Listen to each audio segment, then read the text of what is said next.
Hello बच्चों। तो बच्चों इलेक्ट्रोस्टैटिक की जो आज अपन पार्ट फर्स्ट का लेक्चर नंबर 12 डिस्कस करेंगे। बच्चों इलेक्ट्रोस्टैटिक के अपन ने पार्ट फर्स्ट में जो लेक्चर नंबर 11 था उसमें अपन ने लास्ट टॉपिक क्या पढ़ा था कि electric dipole place in a uniform electric field. बच्चों क्या बात की थी अपन ने, जो लेक्चर नंबर 11 है बच्चों उसका मेन क्या था मोटिव, इलेक्ट्रिक डाइपोल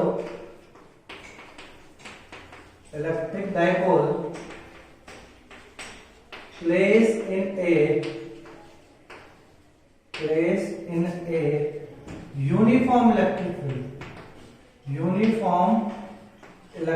field इसकी अपन ने बात की थी बच्चों, ठीक है।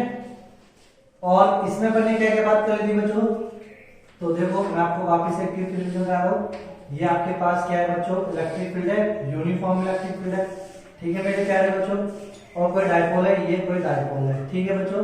अब इस डाइपोल को मैंने ऐसे दिखाया था, आप समझ जाओगे ना। ये यहाँ पे क्या होगा माइनस क्यू और यहाँ पे क्या होगा प्लस के Q, distance between two charges मैंने ले ली एल, जो डाइपोल की सेपरेशन दूरी होगी, है ना बच्चों। अब बच्चों क्या है, अपन यहाँ पे बात करेंगे कि इस समय कोई एंगल है, ये एंगल है, मान लो ये एंगल कितना है थीटा। तो यहाँ पे टाउ कितना लगेगा, तो टाउ इज इक्वल टू कितना आएगा बच्चों, टाउ इज इक्वल टू आएगा F E P E sine theta. बच्चों अपन ने टाउ बराबर लिखा था ना पी क्रॉस ई, तो टाउ इज इक्वल टू आएगा P E sine theta n cap. अब बच्चों यदि मैं थीटा के रेस्पेक्ट में लिखूंगा, देखो तो एन कैप ऐसे दिखाएंगे और ये एन कैप क्या होता है, पी और ई के, पी और ई जिस तल में उसके लंबवत। अब अंदर होगा बाहर होगा तो वो अपन कोरेस्पोंडिंग दिखाएंगे थीटा के। थीटा अपन ऐसे लेके जा रहे हैं एंटी क्लॉकवाइज, तो टाउ कितना होता है क्लॉकवाइज दिशा में होता है, तो मैं यहां लिखूंगा tau equal to minus K P E sine theta. खत्म गाना ये चीज समझ में आया बच्चों, ठीक है। तो टाउ हो गया। अच्छा इसी पॉइंट पे मुझे क्या निकालनी है, पोटेंशियल एनर्जी की, तो यू इक्वल टू क्या होता है minus K P vector dot E vector. अब इसको अपन करेंगे, देखो अदिश गुणनफल ए वेक्टर डॉट बी वेक्टर कितना होता है बच्चों, ए बी कोस थीटा, यानी ये जाएगा P E cos theta. Are you getting my point बच्चों, तो ये चीज समझ आ गई आपको। तो यहाँ पे बच्चों अपन ने टाउ निकाल लिया, यू निकाल लिया, टाइम पीरियड भी अपन ने निकाल लिया, टी इज इक्वल टू इसका गुणन था, तो T is equal to 2 pi root I by K, rotational के लिए लगता है फॉर्मूला, ठीक है बच्चों। और इसका जो टाउ होगा, इस टाउ को यदि अपन टाइम थीटा स्मॉल के लिए निकालेंगे, यानी एसएचएम करवाएंगे, एसएचएम कराएंगे, तो टी थीटा इज स्मॉल, तो टाउ इज इक्वल कितना जाएगा minus K P E theta. तो इसकी के की वैल्यू कितनी रहेगी, के की वैल्यू रहेगी पी। तो ये सब चीजें बच्चा अपन ने कल डिस्कस कर चुके थे लेक्चर नंबर 11 में। आज अपन सब कपल ऑफ क्वेश्चन करेंगे, फिर उसके बाद जो मैन है, मैन क्या करेंगे अपन, लेक्चर नंबर 12 का जो मेन टॉपिक है नॉन यूनिफॉर्म इलेक्ट्रिक फील्ड में डाइपोल का कैसा बिहेवियर होता है उसकी अपन बात करेंगे, ठीक है बच्चों। तो ये चीज समझ आया आपको, चलो पहला, ठीक है। अब अपन क्वेश्चन करते हैं बच्चों, पहला क्वेश्चन, क्वेश्चन नंबर फर्स्ट। मान लो बच्चों मैंने आपसे बोला कि ये आपके पास एक इलेक्ट्रिक फील्ड है, ठीक है बच्चों। इस इलेक्ट्रिक फील्ड में एक डाइपोल रखा हुआ है आपके पास, ये डाइपोल है, और डाइपोल का यहाँ पे एंगल जो बन रहा है वो बन रहा है 4 डिग्री। कितने डिग्री एंगल है बच्चों, 4 डिग्री, ठीक है बच्चों 4 डिग्री। अब इस 4 डिग्री के बाद ये पहली पोजीशन हो गई इसकी, ये 2 डिग्री पे रहता है, कितने डिग्री पे रहता है 2 डिग्री पे छोड़ने के बाद। तो बच्चों देखो थीटा कैसा है, स्मॉल है, थीटा स्मॉल है, तो बोलो क्या सूत्र लगेगा इस डाइपोल के ऊपर, टॉर्क क्या लगेगा, tau is equal to minus K P E theta, ये फॉर्मूला लगेगा। अब बच्चों ये जो फॉर्मूला है तो किसका है, एसएचएम करते हुए पार्टिकल का, तो इसका मतलब इस समय जो टॉर्क, इस समय जो डाइपोल है, ये डाइपोल बच्चों क्या करेगा, ये डाइपोल इस समय एसएचएम करेगा, क्यों, क्योंकि थीटा क्या है स्मॉल है। आगे बेटे माइंड में बच्चों, ठीक है। अब आपसे बोला है क्या, तो 1 से लेके 2 तक आने में कितना टाइम लेगा, how much time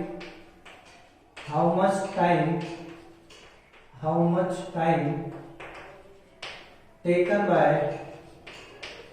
taken by dipole to reach 1 to 2 place. ठीक है बच्चों, यानी 1 से 2 तक प्लेस पे आने में कितना टाइम लेगा, सही है बच्चों ना, कितना टाइम लेगा। तो ये अपन से क्वेश्चन पूछा गया है। अब बच्चों इस क्वेश्चन को अपन करना है तो कैसे करेंगे, देखो बच्चों देखो, ये जब भी अपन टाइम पीरियड निकालते हैं एसएचएम का, तो आपको 11th क्लास में सिखाया है एसएचएम का टाइम पीरियड निकालना। आप क्या बनाओ, उसका फेजर डायग्राम बनाओ। क्या बनाना है बच्चों, आपको फेजर बनाना है इसका। तो देखो फेजर बनाने के लिए देखो अपन क्या करेंगे, पहली पोजीशन को मान लो, तो मीन पोजीशन कितने डिग्री पे है, 4 डिग्री पे ना। तो मैंने मान लिया ये मीन पोजीशन है डायपोल की, और इससे कितने पे है, 4 पे। ठीक है बच्चों, तो ये 4 हो जाएगा, 4 डिग्री। ठीक है, ये फिर प्लस के 4 इधर ले लो तो माइनस के 4 इधर ले लो मीन पोजीशन से। ऐसे चम ये तो करता है ऐसे ही ना। चलो अब ये जो पार्टिकल है वो कहां से स्टार्ट हुआ है, 1 नंबर से, यानी यहां से स्टार्ट हुआ है पार्टिकल, यानी डायपोल। तो डायपोल आपका कहां से स्टार्ट हुआ है, डायपोल आपका स्टार्ट हुआ है यहां से, इस पॉइंट से। तो बच्चे इस पॉइंट से जब डायपोल स्टार्ट हुआ तो चलेगा मीन पोजीशन पे आ गया, यहाँ पे आ गया मीन पोजीशन पे। फिर मीन पोजीशन से आगे चला कितना, 2 डिग्री और आगे चला गया। तो 2 डिग्री कहाँ पे आ गया, यहाँ पे 2 डिग्री आ गया। आगे बढ़े हमारे पॉइंट बच्चों, तो ये यहाँ पे आके, तो यहाँ से यहाँ तक आने में कितना टाइम लिया वो निकालना है अपन को। तो उसके लिए अपन क्या करेंगे बच्चों, यहाँ से एक अपन क्या बनाएंगे, सर्किल बनाएंगे। ठीक है बच्चों, और उसका सेंटर ये रखेंगे,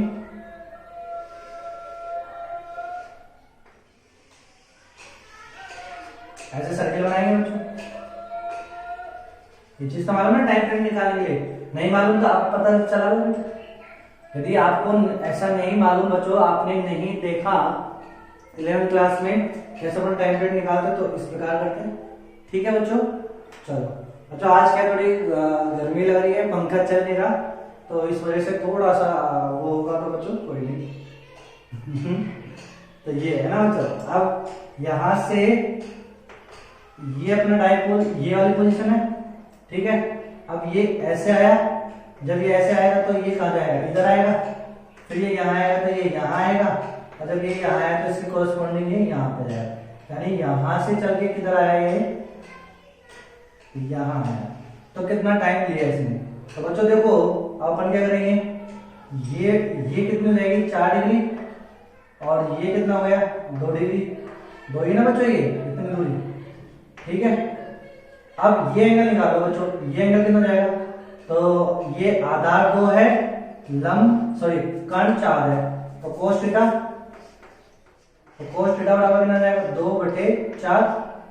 भाई आधार तो 2 है और कर्ण 4 है, तो कितना जाएगा, 1/2। तो कोस थीटा की वैल्यू कितनी जाएगी, 60 डिग्री। तो बच्चों ये एंगल कितना जाएगा, 60 डिग्री। कितना जाएगा बच्चों, 60 डिग्री। अब बच्चों ये एंगल 60 डिग्री हो गया, अपन को तो चलाना कहां से, यहां से और यहां। तो ये एंगल कितना जाएगा, 90 + 30 120 डिग्री। कितना डिग्री, 120 डिग्री। तो वो 120 डिग्री चला। ठीक है बच्चों, अब 120 डिग्री चलने में कितना टाइम लिया उसने, तो अपन कैसे निकालेंगे, देखो टाइम पीरियड। तो बच्चों 120 डिग्री को अपन रेडियन में लिखेंगे, तो ये जाएगा 2π/3। ठीक है, टाइम पीरियड। अब जो टाइम पीरियड का जो फॉर्मूला होता है वो कितना होता है, तो टाइम पीरियड हो गया 2π/3, मतलब कि एंगल हो गया 2π/3। तो बच्चों देखो अब टाइम पीरियड कैसे निकालेंगे अपन। बच्चों ये टोटल घूमने में, टोटल कितना घूमता है, 2π घूमने में कितना टाइम लगाता है, वो 1 चक्कर हो जाता है, यानी आवर्तकाल t के, कैपिटल T के बराबर लेता है। बच्चों समझ में आया ना ये, यानी 2π घूमने में कितना टाइम लेता है, वो कैपिटल T। तो बच्चों यहां से एकांक टाइम में, यानी एकांक एंगल में, तो एकांक एंगल में डिग्री में रेडियन में लेता हूं, एकांक रेडियन में कितना टाइम लगेगा, T/2π। ठीक है, तो 2π/3 में कितना टाइम लगेगा, 2π/3 रेडियन में। तो इसको गुणा कर देंगे, T/2π को गुणा कर देंगे 2π/3 से, 2π से 2π कट जाएगा, तो T/3 इज द आंसर। तो कितना आंसर आ जाएगा बच्चों, T/3 is the right answer. दिख गया बच्चों, हाँ दिख गया। ठीक है बच्चों, तो T pi 3 is the right answer. तो ऐसे अपन को इसको करना है पहले क्वेश्चन को। समझ आया बच्चों कैसे करने के इस क्वेश्चन को? देखो बच्चों यहाँ 1 से लेके कहां पे है 2 तक आया। एंगल क्या है छोटा, इसलिए एंगल स्मॉल है तो क्या कर रहा है ये एसएचएम कर रहा है। एसएचएम करते हुए पार्टिकल का मुझे क्या निकालना है टाइम निकालना है। तो मैं कैसे करता हूँ, सबसे पहले उसकी पहली पोजीशन देख लेता हूँ कितने डिग्री पे 4 डिग्री पे। इसको मैंने मीन पोजीशन से एक्सट्रीम पॉइंट मान लिया 4 डिग्री। फिर ये यहाँ से आया कहां पे 2 डिग्री पे तो आधा। फिर इसी के कोरेस्पॉन्डिंग मैंने फेजर डायग्राम बना लिया इसका। तो 4 की पोजीशन ये थी, 2 की डिग्री यहाँ पे आ गया। ठीक है बच्चों, तो ये एंगल हो गया 60 डिग्री, तो ये टोटल एंगल हो गया 120 डिग्री। 120 डिग्री को रेडियन में लिखा तो 2π/3 आ गया। अब बच्चों मुझे टाइम निकालना है, तो मैंने क्या देखा कि पूरा घूमने में 360 घूमने में कितना टाइम लेता है कैपिटल टी आवर्तकाल टाइम पीरियड के। तो एकांक रेडियन में घूमने के लिए कितना लेगा T/2π का समय लेगा, T/2π का टाइम लेगा समय लेगा। तो अपन को कितना घुमाया है इसने 2π/3 घुमाया है। तो 2π/3 घुमाने के लिए कितना टाइम लगेगा? तो T/2π को गुणा कर देंगे 2π/3 से 2π से 2π, तो T/3 is the right answer for this question. तो बच्चों ये बहुत ऐसे बहुत सारे क्वेश्चन करे अपन ने है ना बच्चों, तो ये चीज तो आपको आनी ही चाहिए। चलो बच्चों अब अपन दूसरा क्वेश्चन बात करते हैं। जब तक ये खत्म नहीं होता तब तक अपन इसको मिटाने में करवा लेते हैं। हाँ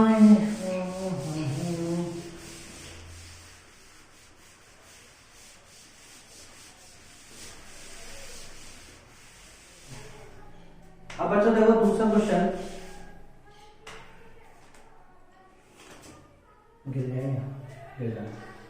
क्वेश्चन नंबर 2। तो अच्छा क्वेश्चन नंबर 2 अपन कह लेंगे कि गुरुजी आपने जो बोला वो सही है। थीटा स्मॉल है तो एसएचएम करेगा, थीटा स्मॉल नहीं है तब क्या करेगा? ओके देखते हैं। लो बच्चों ये अपने टाइप को ले लिया, ठीक है पी, और मैंने इसका ये एंगल दे दिया सेंटर से, ये एंगल दे दिया कितना 53 डिग्री। कितना दे दिया 53 डिग्री। ठीक है बच्चों, अब 53 डिग्री जो यहाँ पे है यहाँ से मैंने इसको क्या कर दिया रिलीज कर दिया। क्या कर दिया बच्चों रिलीज कर दिया। ठीक है, जब ये इसको रिलीज करेंगे तो बच्चों देखो आपको मालूम है यहाँ पे एनर्जी क्या होती है मैक्सिमम, और यहाँ पे एनर्जी क्या होती है मिनिमम। कल बताया था बच्चों ये चीज आपको पोटेंशियल एनर्जी के कॉन्सेप्ट से। तो बच्चों बोलो डायपोल कहां से फ्लो करेगा हायर पोटेंशियल एनर्जी से लोअर पोटेंशियल एनर्जी। तो ये ऑटोमेटिक रहेगा जब अपन यहाँ से रिलीज करेंगे। तो अब आपसे बोला है जब ये यहाँ पे आता है एक्सट्रीम पॉइंट पे यानी मीन पोजीशन पे, जब ये अपनी मीन पोजीशन पे रहता है यहाँ पे आता है, तो इस समय इसके पास ओमेगा कितना था, इस समय इसके पास स्पीड कितनी, रुकेगा थोड़ी बच्चों। ये देखो जब ये यहाँ पे आएगा इधर आएगा। अच्छा पहली चीज तो बच्चों ये बताओ जब एंगल 53 डिग्री है तो बताओ क्या ये एसएचएम करेगा कि ये ऑक्सीलेशन करेगा? ऑक्सीलेट करेगा। पहला क्वेश्चन तो यही बताओ बच्चों मुझे कि ये एसएचएम करेगा कि ऑक्सीलेट करेगा। अरे बच्चों ये एसएचएम नहीं करेगा, क्यों? क्योंकि थीटा इज लार्ज और लार्ज के लिए एसएचएम नहीं होता मेरे लालो, सुनाइए। तो क्या करेगा ये ऑक्सीलेट करेगा, सिंपल। ठीक है बच्चों चलो ऐसे ऐसे ऐसे ऑक्सीलेट करेगा। अब जब ये ऐसे ऑक्सीलेट करेगा तो देखो ऐसे, तो जब ये ऐसे ऑक्सीलेट करेगा तो जब इस पॉइंट पे आएगा तो ये रुकेगा थोड़ी, इसके पास वेलोसिटी है मेरे बच्चों, है ना वेलोसिटी। अब ये जो वेलोसिटी यहाँ पे इस पॉइंट पे होगी तो वो एंगुलर के फॉर्म में होगी। किसके फॉर्म में होगी? एंगुलर। तो वो ओमेगा निकालना है कितना होगा। ठीक है बच्चों, तो अब इस ओमेगा को कैसे निकालना है तो देखो हम तो अब बच्चों देखो अब आपको क्या करना पड़ेगा, ये पोजीशन थी इनिशियल और ये पोजीशन है फाइनल। ठीक है बच्चों, अब यू इनिशियल यू फाइनल, तो बच्चों अपन क्या लगा देंगे इसमें अपन लगा देंगे एनर्जी कॉन्सेप्ट। कौन सा एनर्जी कॉन्सेप्ट बच्चों? ये मैंने आपको सिखाया U initial plus K initial is equal to U final plus K final. लगा सकता हूं क्या मैं? क्यों? क्योंकि इसमें बच्चों देखो ये किसके अगेंस्ट मतलब कौन इसको कार्य कर रहा है? संरक्षित बल ना। अरे इलेक्ट्रोस्टैटिक फोर्स कैसा होता है? संरक्षित बल। तो संरक्षित बल में ये संरक्षित बल के द्वारा किया गया कार्य है उसकी पोटेंशियल एनर्जी के परिवर्तन के ऋणात्मक बराबर होती है और गतिज ऊर्जा में परिवर्तन के धनात्मक बराबर होता है। तो ये वाला फॉर्मूला बनेगा संरक्षी बल के लिए, डेल्टा के इक्वल टू माइनस के डेल्टा यू। और बच्चों आया कि नहीं आया? आया ना संरक्षी बल के लिए। तो अब ये जाएगा के फाइनल माइनस के इनिशियल और माइनस ये जाएगा you final minus you initial. तो बच्चों ये कितना जाएगा के फाइनल माइनस के इनिशियल इक्वल टू माइनस के यू फाइनल प्लस के यू इनिशियल। अब इधर ले आओ इसको, के इनिशियल को तो ले जाओ माइनस के, तो you initial plus K initial बराबर you final plus K final हो जाएगा। ठीक है बच्चों, ये चीज समझ में आ गई। चलो ये केवल किसके लिए? संरक्षी बल के लिए। हाँ संरक्षी बल में किसी कण द्वारा किया गया कार्य है ना बच्चों। अब बच्चों यू इनिशियल यानी इधर है इस पॉइंट पे, तो बोलो इस पॉइंट पे एनर्जी कितनी जाएगी? माइनस के पोटेंशियल माइनस के पीई कोस 53 डिग्री प्लस के इनिशियल। बच्चों यहाँ पे जस्ट रिलीज किया है तो अभी जीरो होगा ना, रिलीज किया तो जी कर दो यू फाइनल का होगा इस पॉइंट पे, तो इस पॉइंट पे पोटेंशियल कितनी जाएगी? माइनस के पीई कोस 0। एनर्जी का फॉर्मूला ये था ना किसी पॉइंट पे माइनस के पीई कोस था, तो इस पॉइंट पे 53 है, इस पे 0 है प्लस के फाइनल। बोलो रोटेशनल एनर्जी का रोटेशनल काइनेटिक एनर्जी का फॉर्मूला क्या है? Half I omega square. अब ये आई क्या है बच्चों? यहाँ पे आई क्या है बच्चों? आई है मोमेंट ऑफ इनर्शिया। ठीक है बच्चों, तो बोलो आई अब कैसे निकालोगे आप? तो माइनस के पीई कोस 53 की वैल्यू बच्चों कितनी होती है? कोस 53 की वैल्यू होती है 3/5। कितनी होती है? 3/5 इज इक्वल टू माइनस के पीई प्लस हाफ। अब आई निकालना है बच्चों, डायपोल का आई कल ही बताया था अपन ने। ये लेंथ आपको दे दी एल, लेंथ कितनी दे दी एल, ये आपको दी हुई होगी। यहाँ पे आपको माइनस के क्यू 4m मास m और ये आपको प्लस के क्यू मास m दिया हो, अदरवाइज आप निकाल नहीं सकते, m तो देगा ना बच्चों आपको। तो इसका आई कितना हो जाएगा? यहाँ से दूरी कितनी रहेगी? l/2, तो यही m l² बाई 2 का स्क्वायर 4 ml²/4 और ml²/4, तो डबल हो जाएगा ना ये ml²/4। सुना है बच्चों? तो ये बता देता मैंने आपको है ना। और कितना जाएगा? Omega square. तो बच्चों यहाँ से आप ओमेगा निकाल सकते हो। ओमेगा क्या कर सकते हो? बहुत सिंपल सा है लालो, बहुत सिंपल सा है। ओमेगा निकाल सकते हो ना बच्चों। चलो तो समझ में आया। दूसरा क्वेश्चन क्या बोला गया कि जब थीटा लार्ज हो तो वो ऐसे चल नहीं करेगा, ऑक्सीलेट करेगा। ऑक्सीलेट करेगा तो अब ऑक्सीलेशन के लिए केवल अपन ये ओमेगा अब निकालना हो अपन को, तो कैसे निकालेंगे ओमेगा? इस प्रकार। अच्छा बच्चों अब आपसे टाइम पीरियड पूछे कि टाइम पीरियड कितना होगा, तो अब टाइम पीरियड और ओमेगा रिलेशन आप जानते हो, t = 2π/ओमेगा, तो वहां से आप t निकाल सकते हो। तो ये सब चीजें आप अपन को ज्ञात कर सकते हो। लालो समझ में आया कि नहीं आया? ओके चलो कर सकते हो ना बच्चों इसको, तो सिंपल समझाना ही मोस्ट है बच्चों। ठीक है, अब आओ तीसरे टाइप का क्वेश्चन।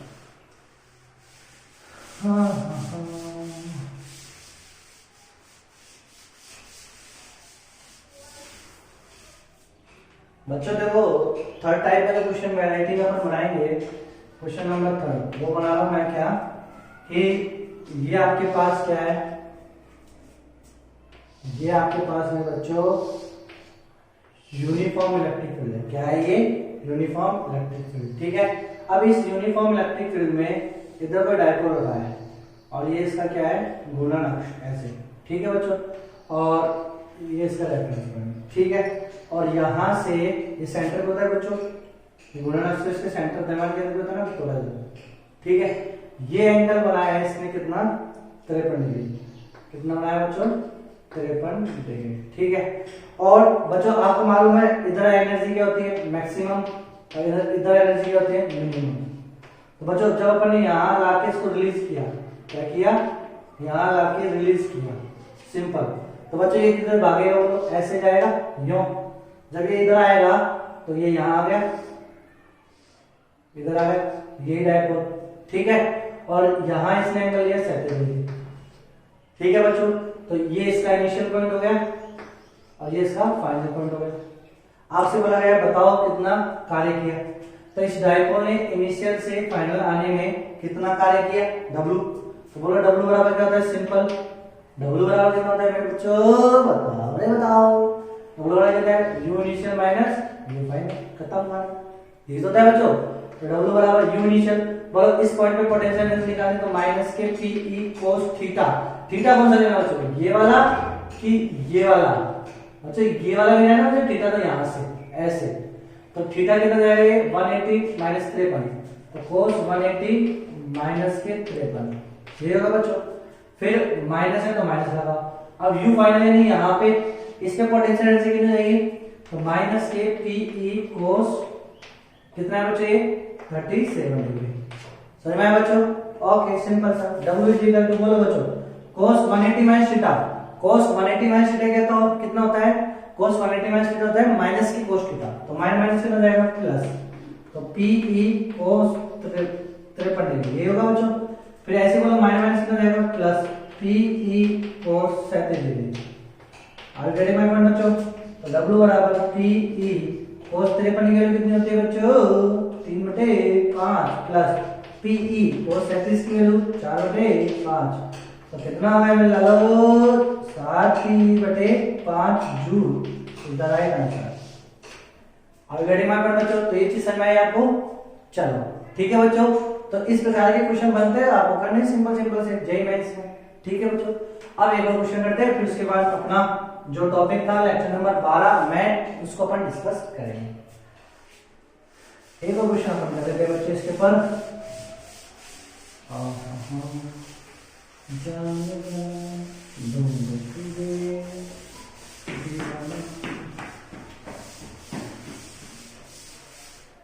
दिल में कर लिया ऐ दुआ।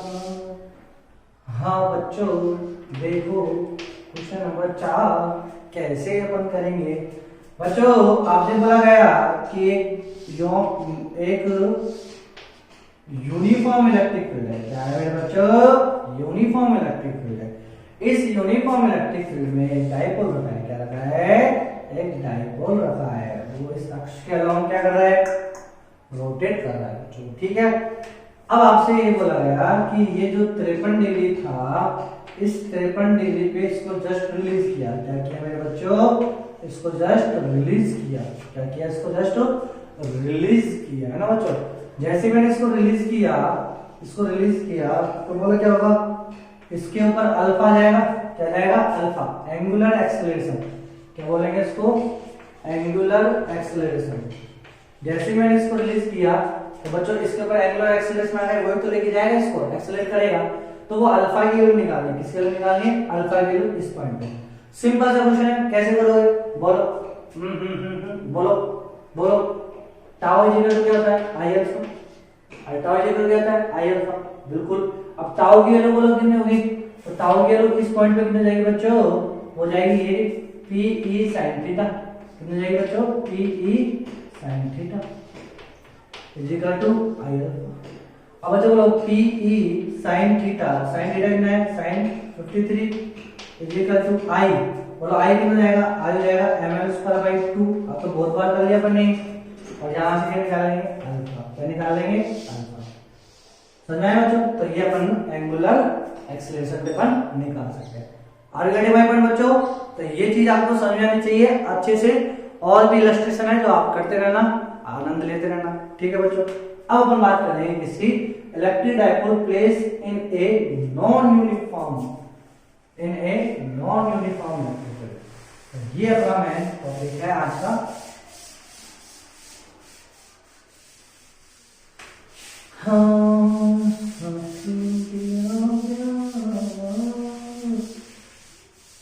पंछी बनो उड़ता फिरूं नील गगन में, आज ना आजाद हम बनना कचमन। Electric dipole place in a non uniform electric field. तो ये लास्ट टॉपिक है अपना, इसको भी डिस्कस करते हैं। फिर उसके बाद इलेक्ट्रोस्टैटिक 2 चलेगी, खतरनाक तरीके। तो देखो बच्चों आपके पास यहाँ पे चार्ज रखा है Q। ठीक है, पहले तो इलेक्ट्रिक फील्ड ऐसे रहा था ना, अब चार्ज Q ऐसे रख दिया। और इससे बोलो बच्चों इस पॉइंट पे कोई पॉइंट है P, कितना इलेक्ट्रिक फील्ड होगा इस पॉइंट पे, और इसकी दूरी आपको दे दी कितनी है R। तो बच्चों को इलेक्ट्रिक फील्ड में ईपी इज इक्वल टू के क्यू अपॉन आर उसका, सिंपल सी बात। आप बोले अरे जी ये क्यों बता रहे हो, और इसकी दिशा देनी है तो वेक्टर लगा के क्या लगाऊंगा यहाँ R cap, along the R cap. ठीक है बच्चों, ठीक है। अच्छा मैंने आपसे बोला बताओ इस पॉइंट पे फोर्स कितना होगा, तो फोर्स तो F इज इक्वल टू, अब फोर्स किस पे लगेगा जब कोई यहाँ पे चार्ज लेके आएंगे Q, मान लो चार्ज लिया है Q, तो अपन क्या लेंगे Q नॉट, और ये Q नॉट प्लस का है तो इधर ही लगेगा एक ही दिशा में, यदि ये माइनस का है तो इधर लगेगा, ये चीज समझ में बच्चों। तो F बराबर QE और QEP कितना है EP वेक्टर, तो F vector is equal to कितना लगोगे K Q not upon R square into R। तो बच्चों ये चीज तो आपको मालूम है, अब फिर भी मैं आपको बता रहा हूं। लेकिन बच्चों सुनो, जैसे ये अपने चार्ज रखा Q और ये पॉइंट लिया अपने यहाँ पे P, अब इस P को मैं आगे ले आया R1 दूरी पे, कितनी दूरी पे ले आया R1 दूरी पे, ठीक है। तो अब इस पॉइंट पे बोलो इलेक्ट्रिक फील्ड कितना होगा, तो इस पॉइंट पे इलेक्ट्रिक फील्ड होगा बच्चों KQ अपॉन R1 स्क्वायर। अब बच्चों मेरी बात ये बताओ आप कि इन दोनों सिचुएशन में सिमेट्रिक से या आकृति से आप बताओ R1 क्या है, R1 छोटी है किससे, R से। अच्छा R बड़ी है तो बच्चों R बड़ा है तो EP क्या हो जाएगा, छोटा हो जाएगा, इसका मतलब EP डैश ग्रेटर देन होगा किससे, EP से। यानी यहाँ पे डिफरेंस हो गया किसका, विद्युत क्षेत्र का, समझना है बच्चों। तो डिफरेंस इन इलेक्ट्रिक फील्ड, तो बच्चों यहाँ पे इस समय इलेक्ट्रिक फील्ड क्या था, ज्यादा था, इस समय इलेक्ट्रिक फील्ड क्या था, कम था। तो फ्लक्चुएशन इन इलेक्ट्रिक फील्ड, तो इस Q की वजह से अलग अलग लोकेशन पे क्या होगा बच्चों, इलेक्ट्रिक फील्ड क्या होगा, चेंज होगा। इलेक्ट्रिक फील्ड क्या होगा, मिला लो, इलेक्ट्रिक फील्ड चेंज होगा, क्या होगा, चेंज होगा। तो चेंज इलेक्ट्रिक फील्ड इसी को बोलते हैं नॉन यूनिफॉर्म इलेक्ट्रिक फील्ड, यानी जो भी इलेक्ट्रिक फील्ड जो चेंज हो रहा है एक समान नहीं हो, पर्टिकुलर पॉइंट पे वैल्यू समान नहीं हो, तो उसे अपन बोलते हैं नॉन यूनिफॉर्म इलेक्ट्रिक फील्ड, समझ में बच्चों। और इस पे फोर्स निकालना है तो वही सूत्र लगाएंगे बराबर Q। अब ये चीज मैं आपको क्यों सिखा रहा हूं बच्चों, इसलिए समझा रहा हूं कि देखो याद है बच्चों से, ये अपने पास एक चार्ज लगा है Q, पॉइंट चार्ज है Q, ठीक है, और ये मेरे पास लगा है यहाँ पे एक इनफाइनाइट थीटा है जिसपे आवेश है लैम्डा। ये दो सेम, एक तो पॉइंट आवेश है, एक तो पॉइंट आवेश है, पॉइंट चार्ज, और एक क्या है पास लाइन चार्ज, ठीक है बच्चों, दोनों। अब इससे R दूरी पे एक डायपोल रखा है, क्या रखा है, डायपोल ऐसे, एक डायपोल रखा है ऐसे, ठीक है बच्चों। और इसी प्रकार यहां से एक R दूरी पे एक डायपोल रखा है P। अब आप मुझे बताओ बच्चों कि इस Q की वजह से जो इलेक्ट्रिक फील्ड होगा वो अलग अलग होगा, इसका मतलब ये डायपोल कहां पे रखा हुआ है, नॉन यूनिफॉर्म इलेक्ट्रिक फील्ड में। ये वाला डायपोल भी कहां रखा है, नॉन यूनिफॉर्म इलेक्ट्रिक फील्ड में। क्यों, क्योंकि इसकी वजह से इलेक्ट्रिक फील्ड क्या आता है 2k लैम्डा बाई R, तो R चेंज होगा तो इलेक्ट्रिक फील्ड चेंज होगा, समझ रहे हैं बच्चों। चलो एक चीज समझना। अब मेरा क्वेश्चन ये है बच्चों कि इस Q की वजह से इस डायपोल पे कितना फोर्स लगेगा, जैसे इस Q की वजह से इस वाले Q नॉट पे कितना फोर्स लगा था तो ये निकालना पड़ेगा, ऐसे ही इस Q की वजह से इस डायपोल पे कितना फोर्स लगेगा, जबकि इनकी सेपरेशन दूरी, देखो बच्चों डायपोल बहुत छोटा सा है, तो अब मैं इसको क्या लिखूंगा ds, क्या लिखूंगा ds, एक स्मॉल सा, ठीक है बच्चों, मतलब बहुत छोटा है ना बच्चों, तो इसको मैंने क्या लिख दिया ds, ठीक है बच्चों। और इस Q की वजह से इस पॉइंट पे यहाँ पे क्या होता है बच्चों, माइनस के Q होता है डायपोल में, और यहाँ क्या होता है प्लस के Q होता है, समझ में बच्चों। अच्छे से समझो, ध्यान से समझो, ध्यान से बच्चों, ठीक है। ये dx हो गया, तो बच्चों इसकी P की वैल्यू कितनी जाएगी, P इक्वल हो जाएगा Q, है ना, और सेपरेशन दूरी कितनी है dx, तो यहाँ पे P इक्वल हो जाएगा Q dx। कोई दिक्कत है बच्चों, कोई दिक्कत नहीं। अब बच्चों इस Q की वजह से इस माइनस Q पे फोर्स जो लगेगा वो कितना लगेगा, इधर और इधर ही लगेगा ना बच्चों, इस साइड। तो इसको अपन ने नाम दिया क्या, इस फोर्स की वैल्यू कितनी है माइनस के Q, कितनी है बच्चों इस फोर्स की वैल्यू माइनस के Q इधर, या इसको नाम दे दिया मैंने E1, क्या नाम दे दिया मैंने इसको E1 नाम दे दिया। चलो इधर इलेक्ट्रिक फील्ड जो है इसको मैंने नाम दिया E1, इधर लगेगा, और इस Q की वजह से इस प्लस के Q पे इधर लगेगा E2। कोई दिक्कत है बच्चों? कोई दिक्कत नहीं है। Are you getting my point बच्चों? चलो अब बच्चों इसका नेट निकालना है। तो बच्चों अब आप मुझे बता दो कि E1 ज्यादा है कि E2 ज्यादा है? कौन बताएगा मुझे E1 ज्यादा है कि E2 ज्यादा है? बेटू बताओ, E1 ज्यादा है कि E2 ज्यादा है? बताओ बताओ बताओ बताओ बताओ। अरे E1 ज्यादा है। अरे कौन ज्यादा है? E1। अभी तो बताया ना, कौन ज्यादा है? जिसकी लेंथ कम है वो ज्यादा है। तो E1 ज्यादा है। क्या ज्यादा है? E1। तो इस वाले सिस्टम के लिए जो नेट इलेक्ट्रिक फील्ड होगा, नेट इलेक्ट्रिक फील्ड वो कितना जाएगा बच्चों? E1 माइनस E2, ये होगा बच्चों, E1 माइनस E2। समझ आया बच्चों? तो इस पे फोर्स जो लगेगा, तो फोर्स, तो नेट फोर्स कितना हो जाएगा? तो नेट फोर्स हो जाएगा Q E1 माइनस E2। अरे नहीं समझ आया? अरे आवेश कितना है इसके ऊपर? Q ना, Q। अरे ओवरऑल आवेश कितना है? Q। तो कितना जाएगा? Q E1 minus E2। अरे गेटिंग माय पॉइंट बच्चों? चलो ये फोर्स हो गया। ये फोर्स समझ आया ना बच्चों? ये फोर्स कैसे निकाला? अरे डायरेक्शन यहाँ पे आप लिखोगे कुछ माइनस के Q हुई, यहाँ पे लिखोगे फोर्स Q हुई, तो डिफरेंस करोगे। अरे तो बच्चों ये डिफरेंस, अब पहले तो क्या था? पहले तो E समान था, अब E समान हो रही है, अब Q E1 और Q E2, तो डिफरेंस कर लो। अरे गेटिंग माय पॉइंट बच्चों? तो ये माइनस की दिशा तो केवल माइनस का दिखा रहा है, डिपेंड कर रहा है दिशा को, इधर कुछ नहीं। तो फोर्स इज इक्वल क्या जाएगा? Q E1 minus E2। अब बच्चों मेरी बात ध्यान से समझना इस चीज को कि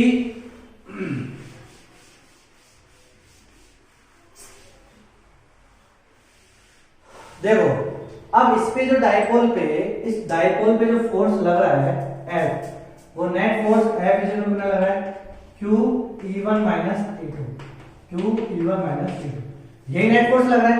अब बच्चों ये फोर्स जो होता है वो कितना होता है? बड़ा होता है कि छोटा होता है? बहुत स्मॉल, चिन्ह सा। क्यों चिन्ह सा? क्यों बहुत चिन्ह सा फ्लक्चुएशन? क्यों? क्योंकि इनके बीच की सेपरेशन दूरी बहुत छोटी सी है।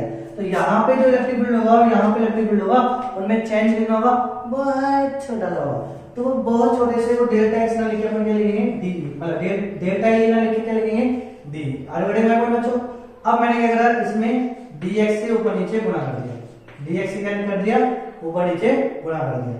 अब बच्चों बताओ q dx मिलके क्या बन गया? p, और क्या बचेगा? de upon dx। Simple. de upon dx क्या है? Rate of change of electric field with respect to x। de upon dx क्या बोलेंगे? अच्छा p को क्या बोलेंगे? अच्छा बच्चों ये तो किसकी है? मैग्नीट्यूड की बात करेंगे, केवल मैग्नीट्यूड निकालेंगे।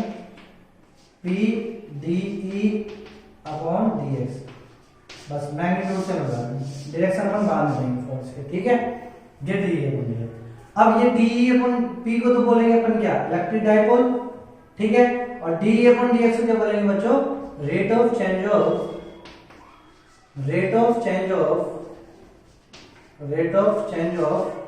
इलेक्ट्रिक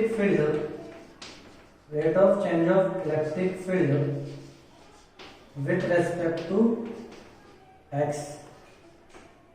ठीक है बच्चों? यानी x क्या है? x है यहां से और ये दूरी x, तो x में चेंज होगा तो इलेक्ट्रिक फील्ड में भी क्या होगा? परिवर्तन होगा। तो वही परिवर्तन की दर है। समझ आया बच्चों? तो नॉन यूनिफॉर्म इलेक्ट्रिक फील्ड में यदि कोई डाइपोल रखा है तो उसके ऊपर फोर्स कितना लगेगा? वो फॉर्मूला ये होगा। आगे गेटिंग माय पॉइंट बच्चों? तो ये फॉर्मूला को नोट डाउन करो अच्छे से। और अब अपन ये दोनों क्वेश्चन करते हैं कि इस Q की वजह से इस पे डाइपोल पे कितना फोर्स लग रहा है, और ये इनफाइनाइट शीट है, मतलब इनफाइनाइट थ्रेड है, एक वायर है, अनंत आवेशित धारावाही तार के कारण इस डाइपोल पे कितना फोर्स लगेगा। तो ये दोनों क्वेश्चन अपन करते हैं, तो इसको आप अच्छे से नोट डाउन कर लो। ओके मेरे प्यारे बच्चों, अब अपन करते हैं स्टार्ट। बनाया ना? तो बस यही अपन से यदि आपसे नॉन यूनिफॉर्म में कोई डाइपोल रखा होगा तो उसके ऊपर क्वेश्चन बस केवल यही पूछा जाएगा, ज्यादा हार्ड नहीं पूछा जाएगा। तो बताओ मेरे बच्चों, इस वाले डाइपोल पे फोर्स जो लगेगा वो लगेगा F = P de by dx, ये लिखेंगे अपन। तो F = P d upon dx। E बोलो कितना है? तो बच्चों इस Q की वजह से इस x पे, सेंटर पे जाके x ले लो, तो फ्लक्चुएशन x। तो इस Q की वजह से इस पे x पे कितने इलेक्ट्रिक फील्ड लगेगा, कोई बिंदु x पे, तो E बराबर होता है क्या, KQ upon x square, KQ upon x square, तो जाएगा KQ अपॉन x स्क्वायर।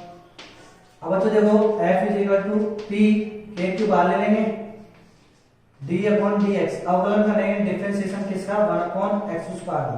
तो बच्चों 1 अपॉन x स्क्वायर का डिफरेंशिएशन क्या होता है, माइनस के, तो p k q माइनस के 2 अपॉन x के power 3, this is your answer for. Negative क्या है कि यदि इसके ऊपर जो इस q की वजह से जो फोर्स लगता है एक्चुअली वो इधर आता, पॉजिटिव होता, अब नेगेटिव है इसका मतलब इधर लगेगा, यानी ये डायपोल इधर मूव करेगा। क्यों करेगा, देखो ऑब्वियसली बात है, E1 जाता है तो E1 माइनस से E2 कटेगा, तो इधर आएगा नहीं, तो इधर जाएगा, तो माइनस इसको रिप्रेजेंट करता है। समझ में आया बच्चों, तो डायपोल किधर भागेगा, उधर नहीं, इधर फोर्स लगेगा। अब रेडी माय पॉइंट बच्चों, ये चीज समझ में आ गया आपको, ठीक है। अब इसकी वजह से निकालना है, तो ये पहला वाला क्वेश्चन हो गया। अब दूसरा वाला क्वेश्चन करना है आपको, तो बोलो बच्चों दूसरे वाले क्वेश्चन में भी ये बस ये मिटा लो। हाँ बोलो बच्चों, अनंत आवेशित धारावाही तार के कारण किसी पर्टिकुलर पॉइंट x पे इलेक्ट्रिक फील्ड कितना होता है, E इक्वल टू होता है k 2k lambda upon x, 2k lambda upon x, ये होता है ना बच्चों, तो 2k लैम्बडा अपॉन x ये लिखोगे। अब 2k लैम्बडा बाहर जाएगा, 2k लैम्बडा बाहर आया, d अपॉन dx किसका अपॉन होगा, 1 अपॉन x का, ठीक है बच्चों। तो बोलो F is equal to P 2k lambda upon 1 upon x का कितना होता है बच्चों, 1 अपॉन x होता है माइनस के 1 अपॉन x स्क्वायर, तो ये इसका answer.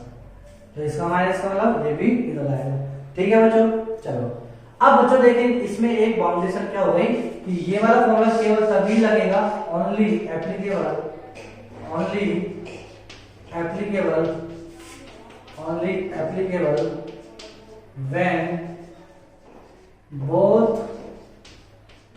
when both the system are in a line, when both the system are placed in a line, यानी along a line, यानी एक लाइन में होना दोनों, तब जाके। अब बोलोगे मुझे ये मतलब along the line मतलब एक इलेक्ट्रिक फील्ड जो होना चाहिए ना वो p वेक्टर की दिशा में होना चाहिए, सिंपल सी बात ये मानो, ठीक है। This formula only applicable when the electric field direction of the electric field is in the direction of p vector की दिशा में हो तब। तो ये लाइन थोड़ी सी गलत बन गई तो इसको सही कर लें, ठीक है बच्चों। e वेक्टर की दिशा की तरफ p वेक्टर। चलो अब ये दो क्वेश्चन हो गए। अब मैंने आपको तो सर ये नोट जो लगा है, मान लो अलग हो तब कैसे करोगे, अलग हो तब कैसे करेंगे, अच्छा हो अहू अहू, अच्छा अलग हो तब कैसे करेंगे, तो देखो जैसे बच्चों आपसे दे दिया ये चार्ज को दे दिया और डाइपोल ऐसे ना देके ऐसे दे दिया, ये अब बताओ अब इस क्यू की वजह से इस पे इलेक्ट्रिक फील्ड तो ऐसे लगेगा, पूरे ये तो परपेंडिकुलर हो गया, तो अब कैसे करेंगे, तो अब ऐसे करेंगे बच्चों, ये एक सिस्टम मतलब ये एक कर ले लो, ये कर ले लो, दोनों मिलकर एक सिस्टम बन गया, आगे बन गया बच्चों एक सिस्टम। तो इसकी वजह से इस पे जो फोर्स लगेगा और इसकी वजह से इस पे जो फोर्स लगेगा बराबर क्या होंगे, वो क्या होंगे, मैग्नीट्यूड में इक्वल होंगे और डायरेक्शन में क्या होंगे, अपोजिट होंगे। ये आपको याद रखना, क्या याद रखना है बच्चों आपको कि when देखो बच्चों अपन क्या याद रखेंगे, ऐसे याद रखो कि जब दो निकायों से एक नया निकाय बनता है, एक नया निकाय बनता है, ठीक है। जब दो निकायों से एक नया निकाय बनता है तथा संरक्षी बलों तथा उनके मध्य संरक्षी बलों तथा उनके मध्य क्या हो, संरक्षी बल हो, तब दोनों निकायों पर तब दोनों निकायों पर लगाया गया बल एक दूसरे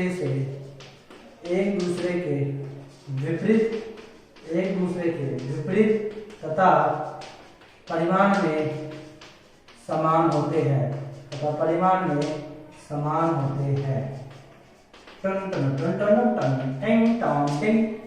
बच्चों, जब दो निकायों से एक नया निकाय बनता है तथा उनके मध्य संरक्षित बल हो, तब दोनों निकायों पर लगाया गया बल एक दूसरे के विपरीत तथा परिमाण में समान होते हैं। तो अब देखो बच्चों, इसका मतलब ये है बच्चों कि इस डायपोल की वजह से इस पॉइंट पे जो फोर्स लगेगा उतना ही फोर्स इस चार्ज की वजह से इस डायपोल पे लगेगा। क्वेश्चन क्या पूछा है कि चार्ज की वजह से डायपोल पे कितना बल लग रहा है। अब अपन इसको उल्टा करके आंसर देते हैं। अपन ये करते हैं डायपोल की वजह से इस चार्ज पे कितना लगता है वो। तो बच्चों ये डायपोल परपेंडिकुलर है, तो ये वाला पॉइंट इस डायपोल के रेस्पेक्ट में निरक्ष की तरह कार्य करेगा। किसकी तरह कार्य करेगा? निरक्ष की तरह कार्य करेगा। निरक्ष की तरह। अब इस पे इधर है तो निरक्ष पे बोलो दिशा क्या होती है? विपरीत होती है इलेक्ट्रिक फील्ड की। तो यहाँ पे इलेक्ट्रिक फील्ड कितना है? E इक्वल टू बोलो निरक्ष पे कितना होता है? Kp अपॉन ये वाली दूरी कितनी है यहाँ से r, तो Kp अपॉन r क्यूब। तो इलेक्ट्रिक फील्ड कितना है? Kp upon r cube. तो अब फोर्स कितना लगेगा? तो फोर्स लगेगा नीचे लगेगा इधर, तो F equal to Q E की वैल्यू कितनी है? Kp upon r cube. Simple. तो इस डायपोल की वजह से इस सिस्टम पे कितना फोर्स लगेगा? 2Kp अपॉन r क्यूब नीचे की तरफ। तो अपन से पूछा क्या है? अपन से पूछा है इस Q की वजह से इस डायपोल पे फोर्स कितना लगेगा और कितना लगेगा। तो कितना लगेगा? इस पे नीचे लग रहा है तो इस पे ऊपर लगेगा, और कितना लगेगा? सेम परिमाण का QKP अपॉन r क्यूब। अब बच्चों अब आप बोलो अरे गुरुजी समझ नहीं आया। तो बच्चों इस लाइन को नहीं समझ में आया तो ये तो आपके पास आया ना आंसर, तो आप इसको चेक कर लो।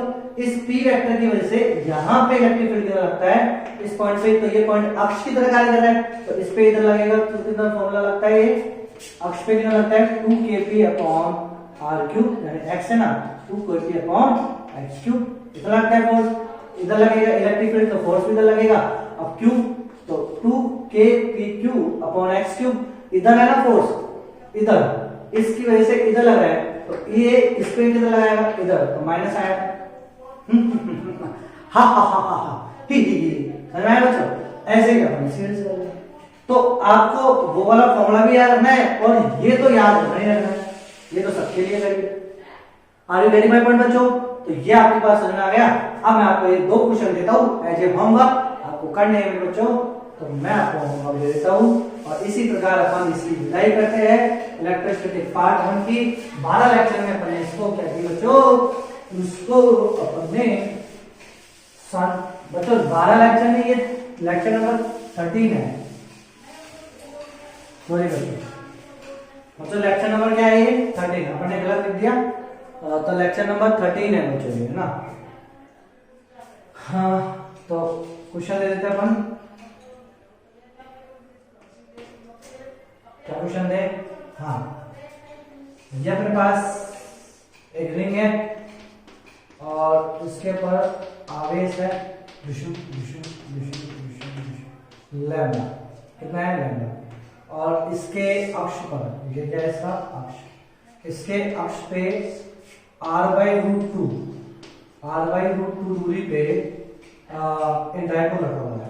r/√2 दूरी पे कितना रखा है? डायपोल है P वेक्टर। ठीक है बच्चों, तो आपको ज्ञात करना है कि force on dipole due to this ring. ठीक है बच्चों, और अक्ष पे रखा हुआ। चलो दूसरा क्वेश्चन अब आपको करना है कैसे? r/√2 दूरी पे आप देखना क्या है। दूसरा क्वेश्चन मैंने बोला है एक डायपोल ये रहा जिसकी P1 है और एक डायपोल ये रहा P2 है, दोनों के बीच की सेपरेशन दूरी r है। अब आपको क्या करना है? Force on dipole 2 due to 1, force on dipole 2 due to 1।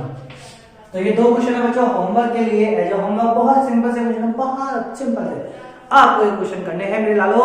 तो आज के लिए ये सब आप खत्म करते हैं। इलेक्ट्रोस्टैटिक पार्ट 1 फिनिश होता है। अब हम बात करेंगे इलेक्ट्रोस्टैटिक पार्ट 2 की, और देखना बच्चों कितने आपके पास आनंद आते हैं। ओके बच्चों, हैव ए गुड डे।